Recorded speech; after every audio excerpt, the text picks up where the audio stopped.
आप देख रहे हैं दुनिया भर की खबरें और ये रही आज की सुर्खियां। ईरान अमेरिका के बीच सैटरडे को होने वाली मीटिंग हुई कैंसिल। ओमान भी कुछ नहीं कर सका, ईरान ने लगाया बड़ा इल्जाम।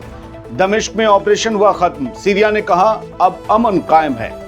लेबनान पर इसराइल ने फिर गिराए बम, सीज फायर का निकल रहा हर रोज दम। अल-अक्सा मस्जिद फिर से इसराइली सेटर्स की निशाने पर, फिर हुई खुलेआम बेहुरमती। गजा में 10 लाख बच्चे भूखे, अप्रैल में मैलन्यूट्रिशन के 80% तक बढ़ गए मामले। और इसराइल के जंगलों में नहीं बुझी आग, इंतहा पसंद मिनिस्टर बेन-ग्विर को बताया जा रहा आग का जिम्मेदार। आजाद वर्ल्ड इंडिया में आप सभी का खैर मकदम है। मैं हूं आदिल खान आजाद। आज है 1 मई 2025। आप देख रहे हैं स्पेशल प्राइम टाइम शो दुनिया भर की खबरें। तो चलिए शुरू करते हैं दुनिया भर की खबरों का ये सफर तफसील से। सबसे पहली खबर, ईरान और अमेरिका के बीच बातचीत में रुकावट आ गई है और शनिचर यानी कि सैटरडे को होने वाली मीटिंग कैंसिल हो चुकी है। ईरान की फॉरेन मिनिस्ट्री के स्पोक्सपर्सन ने यह कहा कि जो ईरान और यूएस के बीच शनिचर को सैटरडे को होने वाली इनडायरेक्ट टॉक्स थी वो पोस्टपोन कर दी गई हैं।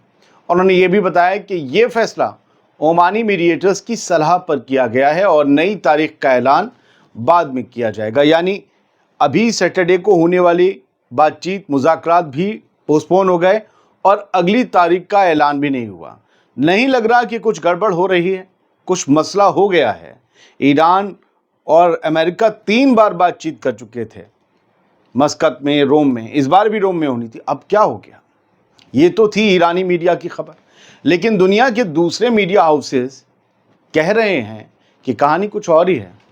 शायद ईरान और अमेरिका के बीच अब बातचीत का रास्ता शायद बंद हो जाए, कंफर्म नहीं, बंद हो जाए। क्यों? रिपोर्ट्स के मुताबिक ईरान का कहना है कि अमेरिका की हरकतें उकसाने वाली और वादा खिलाफी जैसी हैं। ईरान ने अमेरिका पर इल्ज़ाम लगाया कि वो अपनी कार्रवाइयों और बयानात से मुज़ाकरात की राह में रुकावट डाल रहा है।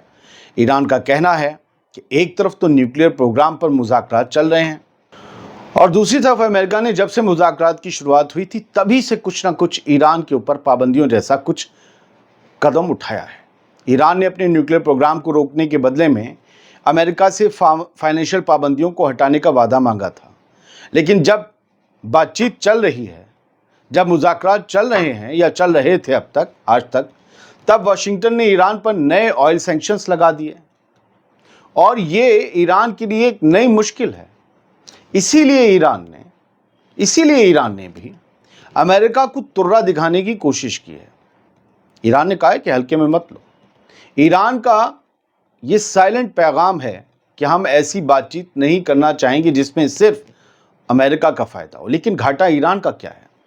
अमेरिका ने कहा था कि बातचीत ना हुई कामयाब तो फिर मिलिट्री एक्शन होगा। क्या उसकी नौबत आएगी? E3, जर्मनी, फ्रांस और ब्रिटेन कह चुके हैं अगर बातचीत नहीं हुई, ईरान न्यूक्लियर प्रोग्राम पर नहीं राज़ी हुआ तो हम फिर सैंक्शंस लगा देंगे। खैर, चलते हैं सीरिया के दमिश्क में हालात अब कुछ बेहतर हैं और कहा जा रहा है कि सब कुछ कंट्रोल में है। जो सिक्योरिटी ऑपरेशन चल रहा था वो मुकम्मल हो गया है। सीरियन फोर्सेस अब हर नेबरहुड में तैनात हो चुकी हैं ताकि अमन और स्टेबिलिटी वापस लाई जा सके। सीरिया की सना न्यूज़ एजेंसी के मुताबिक जो सिक्योरिटी ऑफिसर्स हैं, हेड हैं, उन्होंने ये कहा है कि सिक्योरिटी फोर्सेस ने इस इलाके पर पूरा कंट्रोल हासिल कर लिया है जो दमिश्क के साउथ वेस्ट में वाक़ हैं और वो सिविलियन की हिफाजत और सिचुएशन को स्टेबलाइज करने के लिए नए इंतज़ाम शुरू कर रहे हैं। आज मैं बहुत मुख्तसर सी छोटी छोटी खबरें लेकर आगे बढ़ रहा हूँ ताकि आपको जल्दी कम वक्त में और ज़्यादा खबरें मिल जाएं। हालांकि डिमांड लोगों की है कि 20-25 मिनट का शो बनाया जाए, लोग यहाँ 5-6 मिनट नहीं देख पाते हैं। खैर, बढ़ते हैं आगे। सर, बात सीरिया की हो रही तो एक और खबर, यूनाइटेड नेशंस के मुताबिक जब से बशर अल असद की हुकूमत गिरी है सीरिया में, तब से 14 लाख से ज़्यादा सीरियन अपने मुल्क वापस जा चुके हैं, सीरिया वापस जा चुके हैं। 14 लाख से ज़्यादा, मतलब अब भी लाखों लोग बाहर हैं। यूनाइटेड नेशंस की रिफ्यूजी एजेंसी का ये कहना है कि इन लोगों को अपने घरों और इंफ्रास्ट्रक्चर की तामीर करने के लिए मदद की ज़रूरत है। इसके अलावा उनको लैंड माइन से बचाने के लिए बेदार किया जा रहा है, जागरूक किया जा रहा है कैसे वो बारूदी सुरंगों से बचें। इसके अलावा कानूनी मदद और जहनी सेहत के हवाले से भी सपोर्ट उनको दिया जा रहा है। तुर्की ने सिविल वॉर के दौरान 40 लाख से ज़्यादा सीरियंस को अपने यहाँ पनाह दी थी। 40 लाख, जो कि दुनिया में सीरियन रिफ्यूजीज़ की सबसे बड़ी तादाद थी। सबसे ज़्यादा तुर्की में थे।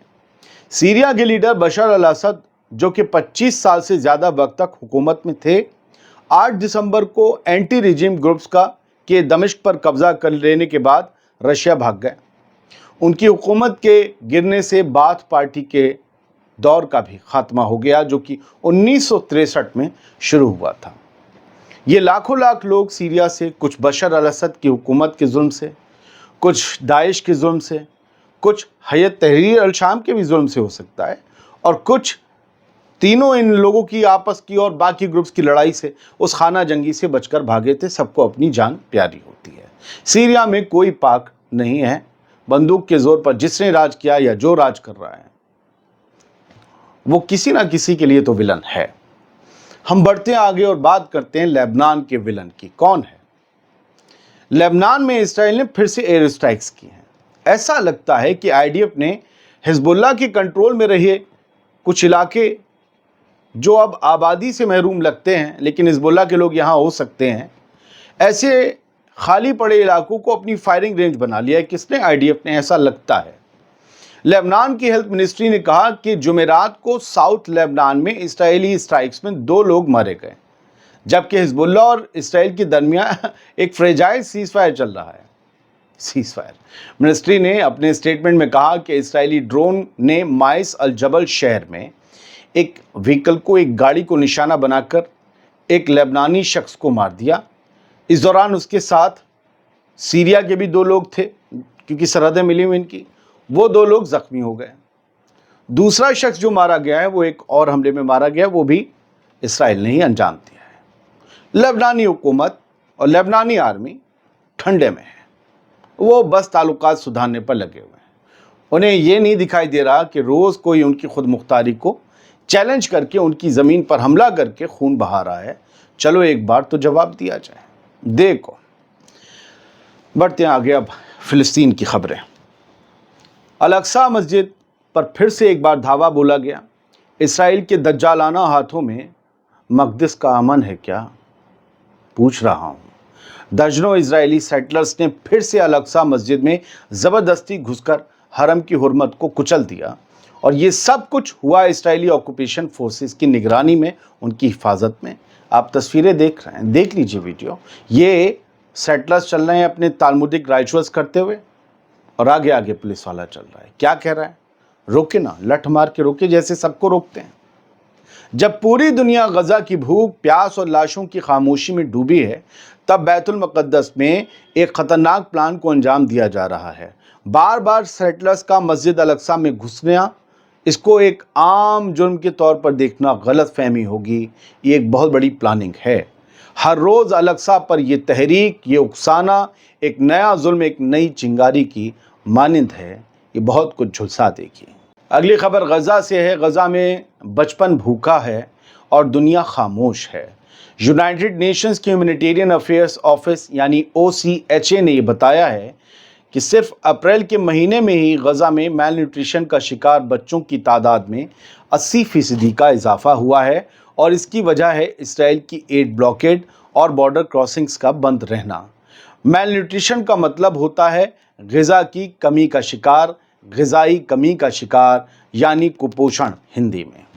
UNRWA कह रहा है कि 10 लाख बच्चों की ज़िंदगी एड पर डिपेंड है, और अगर ये हेल्प ना मिली तो उनकी ज़िंदगी ख़तरे में है। सीधा सीधा समझ लो। OCHA के मुताबिक 92% छोटे बच्चे जो 6 महीने से 2 साल तक की उम्र के हैं, गोद वाले, उन्हें और उनकी माँओं को ज़रूरी ग़िज़ा नहीं मिल रही है। सोचिए और डरिए। 65% गज़ा के लोगों को साफ़ पानी तक दस्तयाब नहीं है, यानी ना पानी है ना रोटी है, सिर्फ इंतज़ार है किसी रहम का, किसी इमदाद का। क्या इंसानियत इतनी महंगी हो गई है कि एक बच्चे का जिस्म भी भूख से पिघल जाए और कोई आवाज़ भी ना उठे? ये हम किस बेबसी के दौर में जी रहे हैं, जहां हर कोई किसी का इंतज़ार कर रहा है, कोई मदद का, कोई रहम का, कोई खुदाई करिश्मे का, कोई इमाम मेहंदी का। कोई किसी तुर्रम खां का, कोई किसी बुज़दिल का। गजा के लोगों का इंतजार एक ही है, रोटी का, और जो बीमार है उनकी दवाई का। इसराइल के सामने कोई सूरमा हो या कोई भी बुज़दिल मुल्क, हर कोई बौना नजर आ रहा है मुझे, क्योंकि गजा कल भी भूखा था, आज भी भूखा है। बॉर्डर पर राशन से भरे 3000 ट्रक्स चलने का इंतजार कर रहे हैं, मगर चल क्या रहा है? चल रही है तो सिर्फ वार्निंग और मजम्मत, जिनसे इसराइल को कोई फर्क नहीं पड़ता है। कड़वा है मगर सच यही है। अगली खबर भी गजा से है, क्योंकि गजा फिर से जल रहा है और दुनिया सिर्फ बयान दे रही है। इसराइल की नई स्ट्राइक्स ने खान यूनिस और गजा के दूसरे इलाकों में फिर से तबाही मचा दी। सिर्फ एक रात में 26 लोग जान से गए। रिपोर्ट्स के मुताबिक साउथ गजा में 4 और नॉर्थ में 3 लोग आज शहीद हुए। आज की भी तादाद अभी 18 है। हर जगह सिर्फ खौफ, चीखें और खाक उड़ाते जिस्म है।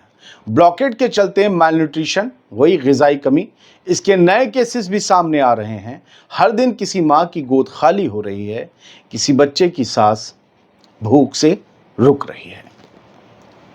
भूख से मैं आपको बता रहा हूँ, आने वाले अगर यही हाल रहा, आने वाले दिनों में यही खबरें होंगी। बच्चों ने भूख से दम तोड़ना शुरू कर दिया है गजा में।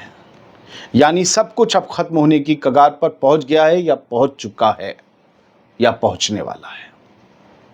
बढ़ते आगे, यूनाइटेड किंगडम, ब्रिटेन, इसके फॉरेन मिनिस्टर या फॉरेन सेक्रेटरी कह लीजिए, वहाँ सेक्रेटरी चलता है, मिनिस्टर अपने यहाँ, इन्होंने ये कहा है कि गजा का हाल हॉरेंडस हो गया है। हॉरेंडस मतलब खौफनाक। मगर क्या सिर्फ कह देने से कोई फ़र्क पड़ता है? डेविड लैमी हैं फॉरेन मिनिस्टर। इन्होंने कहा गजा में तकलीफ़ हद से ज़्यादा है, ज़रूरत बेपनाह है और इंसानी जान का नुकसान इंतहाई अफसोसनाक है। दोस्तों, 60 दिन से 2 महीने से गजा की सरहद बंद है। एक रोटी छोड़िए, गेहूं का दाना अंदर नहीं गया है।